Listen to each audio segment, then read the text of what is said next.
Cheikh Tidiane élément bi sax daanaka bu daanelee rek moom mën naa yëkkati ndax mbas bi dañuy waxtaan.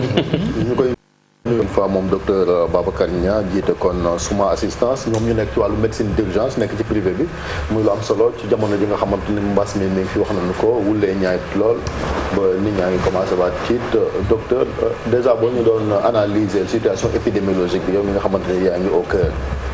Bon, ñun en tant que urgentiste c'est que duñu bàyyi le temps de réfléchir tu es dans le cœur de l'action ki nga gëmewul woon ne am na ko wala jegeñ na ko da ngay jékki-jékki gis ko mu toog sa bureau devant ça nag on a des procédures administratives et des décisions qui sortent à tout venant bu leen testeeti bu leen fajati bu leen dem fii bu leen dem fële léegi loolu lan la jur maanaam surtout riposte bi ni ñu ko defee ne ba ci ak même test yi ñu wàññi ko ne ay prise en charge à domicile yéen ñi nga xamante ni comme ni nga waxee yaa ngi ci action bi mais ñun on est pris au dépourvu mais on doit continuer à se battre mais loolu nag li ko indi yëpp c'est que dañu dugal ci benn programme on est dans un programme on n'est pas dans un plan de soins. Qu'est-ce que ça veut dire concrètement être dans un programme? C'est-à-dire il y a Big Pharma il y a quelque chose, il y a un gros lobby qui est quelque part qui a décidé de prendre en charge cette maladie-là. Voilà. Am na organisation wala xaw ma am na ñuy tooñ sax borom pharmacie yu mag ñi def recherche. ñoo jël xaalis bu bari dugal ko ci maladie bi pour am ay information yu important pour dimbale leen ñu mën a def vaccin wala ñu mën a trouver médicament parce que bu mu doo seetloo ba seetlu c'est la première fois au Sénégal ñu ne maladie bi boo demee doo fay dara doo fay analyse buy jar 50 000 doo fay ay médicaments bi ci gën a tuuti sax defe naa mooy Nivaquine muy jar 4 000 francs boo demee feebar boo ko amee boo demee dans un centre tu ne payes plus rien du tout. docteur loolu mooy principe bu gestion épidémie parce que état bi mënul bàyyi ku nekk dem di fajal ba parce que booba su ma ko amee te fajuwuma mën naa lor communauté bi yëpp. mais lu tax defloo ko si ne lu tax defloo ko ci accident de la route lu tax defloo ko ci. non parce que wàllante bi la principe bu wàllante bi nga xam ne ni moom la ñuy bañ. mu law ci communauté moo tax état bi jël ko en charge. mais am na lu si am. chef mën naa jox exemple rek test yi ñuy def pour les voyageurs. bi ñu defee ay tests pour les voyageurs ñu trouvé leen positif dañ leen bàyyi ñu dem ba aéroport alors que d'habitude boo positivé dans le programme que je vous ai dit de recherche et d'étude dañuy appuyer benn bouton le médecin district bi xam ko tout de suite oh là monsieur Cissé attention il y a un problème sur vos analyses. docteur bu ko natt ci man.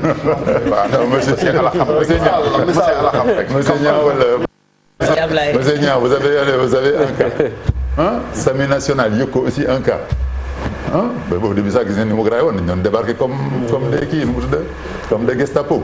ce kër la ñuy débarquer avec leur tenue ñëw génne ñi xëcc ñi xëccoo bi foofu defe naa xeex gi gis ngeen ko.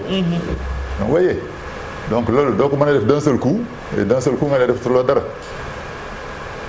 donc kon réalité ci feebar bi am na leneen loo xam ne ça se joue alors que ñun suñu njàqare lañu nekkee pour. bëgg a génn ci feebar bi yow pour yow am na leneen loo xam ne nii ñoom ñooy. l'exemple ñoo yor carte gi. loolu laa li ma la woon rek ne la exemple baa ngi nii ñun on est 40% de la population médicale. 40% les médecins privés. Donc on soigne quand même je dis pas au moins bu ñu waxee sax 25% wala 50% de la population defe naa ñu ngi leen di fay. ñooñu boo jékki-jékki nga dem defi sa programme nga ne ñooñu bokkuñ ci. déjà y a un problème am na loo bëgg a maîtriser am na loo bëgg a séddoo baa ngi ci mu fekk xaalis boobu génn na 100 milliards yi mu génnee ñun gisuñ ci dërëm parce que buy gën a tuuti mën naa ko jëndal sama bopp comprenez mais ba léegi impliqué wuñu leen parce que surtout que situation bi fii mu toll plus de 10 000 cas plus de 10 500 il y a de la politique il y a une réunion il y a 3 semaines au niveau du ministère pour te dire que c'est de la politique rek et de manque d'intérêt ça a été sponsorisé par qui USAID et xaw ma Medishop xaw ma c'est des organismes qui sont quelque part qui cherchent des informations sur la population mondiale ça on le connaît USAID américain ñu ngi noonu di reyante en Amérique di door ay bal yu ñuy doorante foofu USAID dem dugal foofu benn seringue mais fii il a tout un programme infirmier bu nekk ci àll bi chaque soir tu dois taper un résumé pour l'envoyer à USAID ci li nga gis ci ay malades dans la journée. yu Sénégal. yu Sénégal yu Dakar fii laa la wax boo demee Tamba tey l'infirmier qui est là-bas dañ ko doté ordinateur gratuit di ko jox prime chaque soir chaque rapport ça rapporte quelque chose. Voilà. Donc ce qui fait que dañu dem ba suñu santé bi c'est pas nous. Voilà. Voilà. justement docteur gis nañ temps yi ay xibaar yu bari di jóg ba xalif général di Tidiane sax wax ko ni que qu'on dise la vérité aux populations am na ay syndicalistes sax yu wax ni que la situation est beaucoup plus alarmante qu'elle ne l'est actuellement qu'on nous la présente actuellement yow mi nekk ci terrain bi est-ce que loolu nga gis. Non, vous avez déjà ñi nga joxe cité comme exemple ñëpp c'est des gens qui ont la voix. qui ont l'obligation qui sont des sources réelles. ñoom bu ñu demee déjà balance dans leur discours bon mais ñoom seen bopp ñu gis nag c'est grave c'est pas man du man le petit médecin maa ñëw di dugg ci loolu. mais yaa ngi ci terrain bi quand même di gis situation bi bu ngeen bëggee li ma gis c'est rapide. Ce que vous voyez dans les intellectuels là ou ces cadres qui ont des problèmes. Bon il y en a qui ont dit c'est parce qu'ils peuvent plus aller en France c'est pas vrai. C'est pas ça. Des gens de haut niveau yi ma gis. Déjà ils peuvent avoir un passeport français quand ils veulent. lu tax kon ñëpp ñuy juddu avant 1960 vous savez que sunu bulletin de naissance. mu ngi à Nantes. peut-être que am nañ ko sax d'ailleurs. Voilà donc à ce niveau là te dañ lay fekk c'est sax à un certain niveau boo signifier quelque chose dans le dëkk bi dañ lay proposer kaay ñu utal nationalité française. lan moo waral kon ñoom faatu donc ñooñu du faatu bi du loolu moo leen tere dem mais par contre. kenn nanguwul ma joxe exemple ci man comme que si c'est nanguwul ma tey man docteur Niang bëggu man ma dégg ñu ne dégg docteur Niang am na ko donc suma assistance dafa am problème tatati tatata. C'est malade de la honte bi ñu wax. Donc à cause de cette stigmatisation là tu as des gens de haut niveau qui refusent tout jusqu'à leur mort jusqu'à leur mort je vous jure que moi je vous donne l'exemple d'un très haut cadre qu'on a ici de suivi il nous appelle le samedi ñëw leen dama am palu sama frère sax jox na médicament le dimanche on revient ñu bëgg ko faj mu ne non c'est une grippe bàyyi leen noonu c'est le vendredi la ñëw mu commencé à pat man maa ko doon téléphoné di ko wax ne téléphone régulièrement del ñëw del kii mais kooku moo ko bàyyi woon 5 minutes sans téléphone il serait dans la liste d'aujourd'hui. mais mucc na ma sauvé ngeen. Bon on a fait tout ce qu'il fallait pour qu'il soit dans les trucs loolu tamit li ma leen di wax aussi ce qui gën a dëggal li ma lay wax. Dans une maladie le problème c'est pas de s'organiser c'est surtout de prendre en charge la personne. docteur ci coach li wax dafa am solo pour nit ñi dégg. C'est très important bu feebar amee li ci gën a am solo mooy soulager la personne. Répondre à sa demande. D'accord. léegi yéen bu ngeen toogoon ba commencé poser wu question. kenn répondre leen da ngeen di bàyyeeku. ñun au niveau médical man sama bopp en tant que médecin je ne reçois rien sauf que hier j'ai fait un poste où j'ai dit aux gens commencez à prendre vos commencé leen fagaru. fagaru naka dégg nañu Nivaquine bi mu ngi fi. mais docteur Nivaquine génne nañu ko ci pareeguma kan moo génne.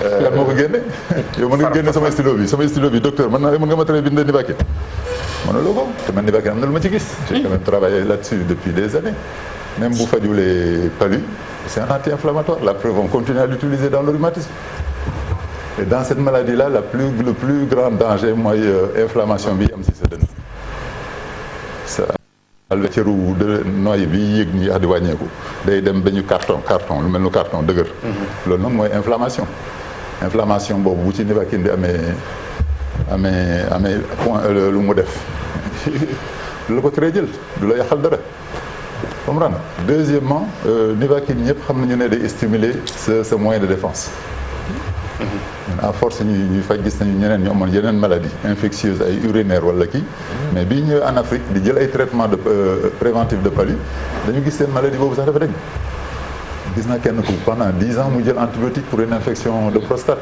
est-ce que automédication bi la ñuy bañ. mais na nga ko bañ fekk tu as autre chose. na nga ko bañ fekk tu as autre chose d'efficace.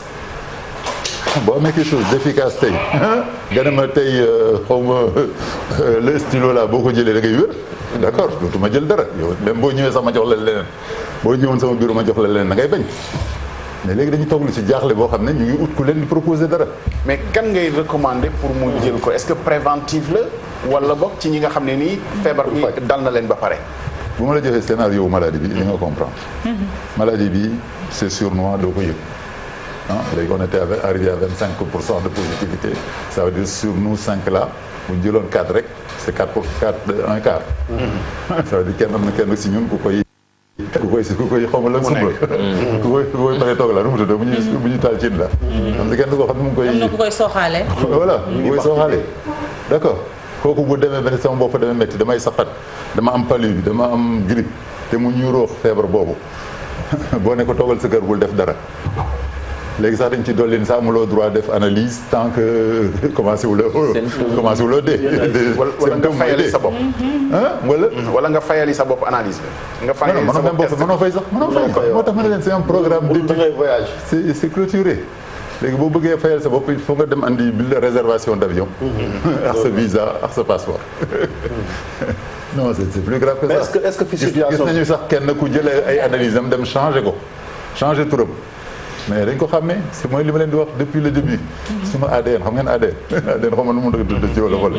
suñu cër bi gën a sori. bi jógee si suñu maniw la. ci maniw bi. boobu sax dañ ko xàmmee.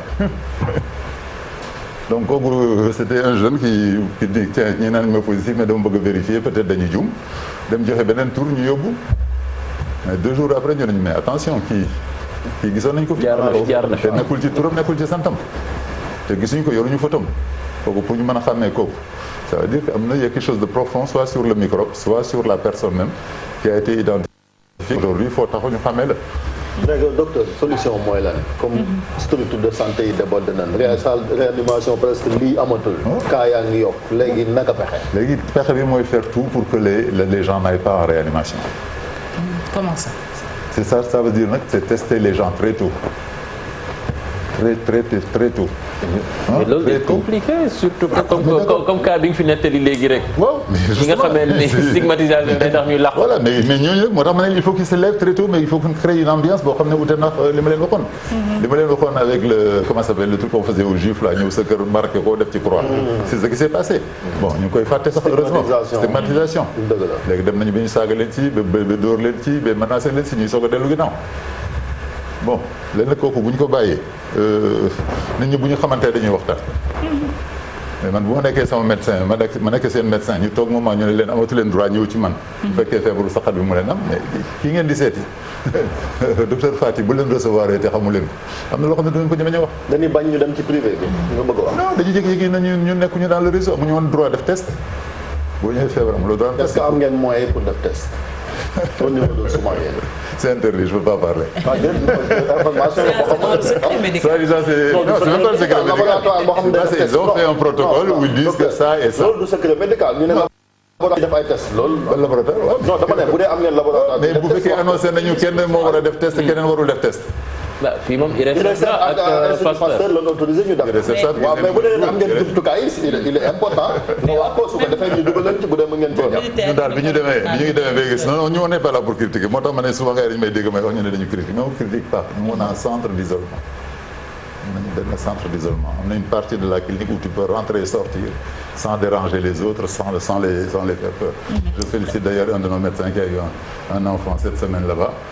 Donc il y a un circuit où on peut faire tout ce qu'on veut. Ce médecin-là, pour qu'il vienne accoucher dans notre clinique, c'est que tout est séparé. Il y a un autre endroit où on a mis des lits, des 3 lits qui sont tout le temps pleins. Ok maintenant jeunes yi lañ bëggoon ñu waxal. parce que léeg-léeg nag ñuy def pour xam ne waa ji am na ko bon ça alhamdulilah si les gens continuent à venir c'est qu'ils sont satisfaits. gis naa sànq élément bu fi jàll professeur Lamine Dia di virologue wax ko mooy ndaw ñi parce que dañu gis ni jeunes yi ils sont un peu égoïstes ñoom au début dañ ne jàngoro ji du leen sonal ba gis na duñ takk masque et cetera te ñu ne mën nañoo constituer un danger pour les personnes âgées yow ban message surtout nga bëgg a war a adresser jeunes yi ci contexte bi ñu nekk. un message boobu il faut le comprendre aussi parce que dans le message lui-même du président que aller vivre avec le virus tout n'est pas négatif. Il a adopté une position que actuellement dans le monde entier les gens ont cherché. Les gens du Nord ont adopté là et apparemment ça a marché. Mooy la vaccination collective, l'immunité collective. L'immunité collective nag li ñu ci mën a dimbale mooy xale yi les jeunes parce que ñoom la virus bi ñëw mbëkk leen ba dellu ginnaaw. mais duñ ko yóbbul mag ñi. duñ ko ça nag loolu nag mooy organisation bi. comment léegi naka la léegi quelque part ils vont nous aider à maîtriser le virus parce que bu ñëwee dugg ci xale bu ndaw mënalu ko dara mu génn duggaat ci benn xale bu ndaw mënalu ko dara bu yàggee il va s'arrêter. léegi nag est-ce qu'on va avoir une population que de jeunes ou est-ce que les jeunes vont être de parti bon c'est-à-dire léegi nag mag bu xam ne lii baaxul ci yow solal sa masque tey maa ngi nii bëggoon naa waxtaan ak sa masque mais j'ai appris qu'il y a des aérosols sur lesquels le microbe se pose c'est pas que le contact seulement loolu bees la xanaa non c'est connu depuis longtemps waaw mën nga Fatick balaa foofu sax mën nga ñu expliquer faram-fàcceel ñu ko aérosol je pense que c'est un langage un peu trop technique. non aérosol mooy boo jëlee ndox. ndox c'est la source de vie. boo ko pulvériser ba mu nekk gouttelette bi gën a tuuti. muy naaw. day plané en suspens. mu tàkk virus itam ni mu tuutee noonu. malgré ne goutte d'eau boobu mu mel nu àddina li ci biir poumon. parce que ñoom ñaar ñëpp dañuy tuuti mais seen tuutaay boobu am na ku ci ëpp sa morom. et c'est quoi c'est l'eau virus bi lu muy wër ndox virus bi li muy dugg ci yëpp pour am lu mu lekk la virus c'est un être vivant qui ne peut pas produire mënul dem marché mënul togg mënul def dara il faut mu ñëw fekk ku ko toggal ba pare ku ko toggal ba ko tagal ndox mu di ci naan di ci lekk. docteur lan la ñuy dégg ci li nga wax situation bi garaaw na wala garaawul parce que am na nu ñu koy déggee dafa mel ni da nga ne jaratu la yenn yi mais beneen dégg-dégg bi. beneen dégg-dégg bi voilà lan lañ ci war a dégg. waaw lan lañ ci war a moo tax ma lay laaj. La situation est grave. Vous avez cité même des personnalités bien placées qui le disent foofu j'ai plus rien à dire. C'est au début laa ko doon wax ñu may wax ne li ngay wax foo ko jëlee. Je pense que vous êtes au courant. Donc on m'a dit attention arrête de parler j'ai eu des coups de fil même assez menaçant. dañ laa menacé. non pas menaçant mais attention ñu am na lu ñu bon alhamdulilah. wax na xam bon léegi nag bu ngeen toogee benn ba tey yéen a koy wax nii ci rajo bi. waaw yow mi koy dund nga ne dañ lay artu loolu. lu am na solo nga ne boo waxee. am na lu ma dégg fii am na lu ñu lay waajal am na lu ñu lay kii mooy tul xaw ma lan. dañ lay bëgg a faagaal la lendemain les impôts m'appellent fàtte nga fay sa facture bi. gaawal fay ko balaa ñu lay. bon ils ont leur texte. bon tu vois je veux dire donc tu sens que quand même il y a quelque chose. Maintenant docteur plus de 10 500 cas quand même plus de 200 morts situation bi alarmante am ñoo xam ne dañuy def comme si de rien. Que faut-il faire concrètement immédiatement pour sauver. Dans la vie moom m'intéresse la philosophie. La philosophie un virus boo xam ne États-Unis mënu ci dara. l'Europe mënu ci dara. C'est pas nous les petits Sénégalais ñooy wax ne on va inventer le microbe. mais nga moytu au moins. moytu bi aussi ci ta vie la vie c'est une seule vie. parce que même si nos maladies am ay maladies yu graves il y a un moment on leur dit interdit ça mais en même temps on leur dit bon boo mënee dépasser ñaari pommes c'est pas grave parce que quand même si ça t'apporte du bonheur à ce moment-là il faut le prendre. parce que la vie n'est pas éternelle et c'est pas en faisant tout aussi que tu vas y arriver. boo demee tey da nga war a dund li ngay dund bon il y a un moment où tu. Fane joxe na fi ay statistiques est-ce que yow nekk au cœur jàpp nga ni maanaam chiffres yi ñuy yox yu dëgg la amul opacité. loolu laa wax bi mën na leen am problème parce que naa leen wax ne loolu. bon ba nga waxee yàgg na mais léegi comme mbir mi ngi bëgg a. mais c'est confirmé c'est confirmé boobu ñu ngi toll woon 5000 ma ne leen di dépendre 15000. tey ñii yan ñaata nga boo ko doon xayma jaata nga jàpp ni. moom moo xayma sax mais dama ne la rek calculer am na dëkk yoo xam ne comme disait Cissé bon il y a pas de paratonnerre il y a même pas de médecin ni d'infirmier kooku kan moo leen di testé. kon ëpp na 10 000 cas kooku ba saxatee ba sonn kan moo koy testé. ëpp na 10 000 cas ci sa gis. man 10 000 yow nga jàpp man 30 000 jëm 50. cas 30 000 jëm 50. et les décès. les décès aussi. Les décès aussi on peut pas. Les décès on nous donne les gens qui sont dans les villes qui ont des certificats de décès mais ñaata nit dañuy suul au Sénégal te amuñu kii. J'étais parti en voyage une fois dans mon village là-bas au Fouta sama sœur fa la décès mais léegi je me suis retourné chez aucun papier. imam bi mooy ñëw ñu jël ñu suul ñu dem suñu yoon et c'était en temps normal. Donc imagine maintenant que dans tous ces petits villages là il y a rien son fils. 50 000 cas ba dina de. est-ce que Sénégal mën nañ comprendre am dëkk boo xam ne zéro cas moo fi am. loolu déjà yéen a dëkk Sénégal au Sénégal amoon na il y avait Tamba il y avait Matam. il y avait officiellement lañ ko waxoon. waaw Mamadou Moustapha Ndiaye. dëkk Chérif bi. non amoon nan ko dafa wér. mais actuellement situation bi zéro cas. 35 départements. zéro patient. Zéro patient. La structure médicale qu'on a sénégalaise qui a fonctionné comme elle pouvait avant le corona, elle ne peut pas tout savoir. Elle ne peut pas tout savoir. Man am na benn dëkk boo xam ne le même village que je te dis te njëkk-njëkk suñu infirmier ba nekkoon ñu teggi ko ne dafa am promotion dem na kan ma koy remplacer personne. Donc ce dispensaire là s'il fonctionnait pas aujourd'hui ku ñëw di saxat wala am tous les signes ngay passe ba ñum 50 kilomètres ba ñum ko fekk ko say morom. donc foofu nag on nous dit que suba ministre de l'intérieur xëy na dina gën a waxaat ñu gën a corsé mbir yi. jàpp nga ñu delluwaat ca li ma jàppoon mooy nit ñi comprendre que la situation est grave et que chacun se prend en charge. loolu laa bëggoon est-ce que nag am nañu esprit bu ko doy. c'est-à-dire se prendre en charge. chacun yooyu motul sa bopp bu ñu la gaynde baa ngi fii ci wala jaan baa ngi fii doo dem di ko titi. mais noo koy moytoo sol masque jël garab naka nga koy moytoo. mais li ñuy wax yëpp depuis boobu. jël leen masque dafa lañ leen ay robinet pour ngeen raxasu. bon robinet yi tam gis ngeen il y a pas de l'eau partout même à Sénégal. c'est que on est dans un discours et une réalité. et puis respect aussi distanciation physique bi gis nañ de plus en plus respecté tuñ ko ful yaa ngi gën a bëri. mais dañ ma la gën a tiit.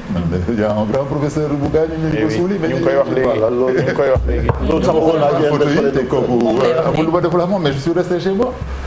Je suis resté chez moi et avec la pensée j'ai fait ce que je pouvais faire pour lui. D'accord? Mais quand je vois d'autres intellectuels plus forts que moi, plus médicalisés que moi, qui étaient là et que chacun se voulait se prendre en photo pour qu'on voit qu'il était là. C'est vrai.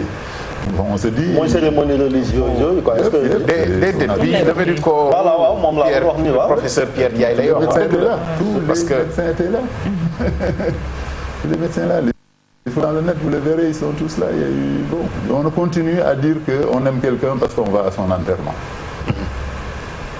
te kooku moo yàgg wax ne bu leen compter si ñu dee ñi pour defar seen avenir. c'est ça c'était ça principal. Pierre Ndiaye moom Pierre Ndiaye loolu la doon jëkk wax boo jékki-jékki nga ne yaa xaw ma leen mu ne attention xoolal Cissé bi mu dimbalee ci paratonnerre au lieu que. mais docteur lan moo changé entre premier cas Pape Diouf koo xam ne mérité woon na ay hommage ñëpp taxawu ko ñu enterré ko presque en catimini incognito lan moo changé ci diggante bi ba tey ñii dee ñuy organiser ay levée du corps officiellement kilifa yëpp di ñëw. lan moo fi changé il y avait des règles qui étaient imposées. On avait dit que les mosquées étaient fermées. On avait dit que les gens ne se regroupaient pas. Et la vraie peur viscérale était là. Oui, là la peur il y a des niveaux. mën naa ci ragal. fa may niveau yoo xam ne da ngay sa ragal fa la yem. mais boobu affaire baa ngi soog a ñëw ñëpp naa mais. bi ñu ne la c'est le premier cas qui est décédé voilà. bi ñu ne le premier cas décédé d'une personne connue quelqu'un ku ñu xam mu dee. bés boobu kenn dem mais comme ñeme nañ gaynde gi ba di ko wax. est-ce que kon gaynde comme da nga joxoon sànq kaaw exemple kon virus bi daal di koy comparer ak gaynde. waaw ma ne comme ñeme nañ gaynde gi est-ce que ragalaat ko dina yomb. waaw mais gaynde boo yàggee moom après daf lay miin. daf lay miin wala nga miin ko ah loo ragal. boo yàggee moom 1 mois 2 jours 3 jours 4 semaines. juste un bonus. en 30 secondes bu ñaa bi docteur xam nga ci biñ ciy toll dañoo newoon buñ jógee ci lii système santé bi priorité la moom le président de la République est-ce que gis nga ni ñu ngi ci yoon bi. J'ai mon masque, je suis en train de sourire. Très bien. Merci beaucoup docteur Abdoulaye malheureusement waxtu bi mooy expliquer li ñu solo masque bi dafa am solo docteur mais muy tàggoo waale Chérif mu def ko parce que waxtu bi dafa jot Abdoulaye ñu dig la daje inshallah talaata. solo masque bi docteur expliquer ñu ko parce que ñu ngi naan ñu takk leen masque ñu wax ñu aussi solo masque bi. Il est 9h Chérif. D'abord ki ban masque. Au niveau où on est bu mën la si sur nos 3 am na kenn ko am masque bi déjà amatul njëriñ. mooy bii nii mooy amatul njëriñ amatul ma il te faut un masque P2 ou un masque P3 wala masque bu mel ni bu am ci benn matière. bu ñuy wax polaire ci biir. polaire c'est un tissu bu ñu calculer vu la taille du micro mën ko jàll dans les 2 sens. parce que bii daf lay dimbali yow doo wàll kenn. mais gis nga business bi dëgguma la sax. malheureusement yenn compagnie yi sax dañuy exiger masque chirurgicaux yi nangootuñu masque docteur. jërëjëf merci beaucoup. wàll kenn kooku moo nekkoon docteur Babacar Diagne moo nekkoon suñu invité bi sant bu baax di la gërëm. à très bientôt merci beaucoup de la collaboration téléspectateurs yu télévision Futurs Médias ñu leen di dig daje ëllëg incha allah ci waxtu wi nañu takk bi joxante leen dig daje demain à partir de 6h30 très bonne journée.